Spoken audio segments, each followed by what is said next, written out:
কি ভেবেছিলি হারামি? ঠান্ডা লেগেছে বলে আমি দয়া করব। আজ তোকে ভেঙে না ফেললে শান্তি পাবো না।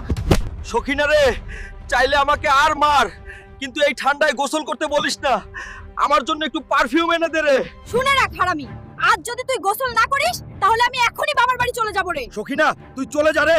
তবুও আমি গোসল করব না রে। বাবা যে আমাকে কি লোকের সাথে বিয়ে দিল রে, গোসলের নাম শুনলেই কাঁপে, আর সহ্য হচ্ছে না। এবার দেওয়ানির কাছে গিয়ে কিছু একটা করতেই হবে। দেওয়ানি বাবু, আমাকে একটু সাহায্য করুন। আপনার লোক দুজন আমার সাথে পাঠান।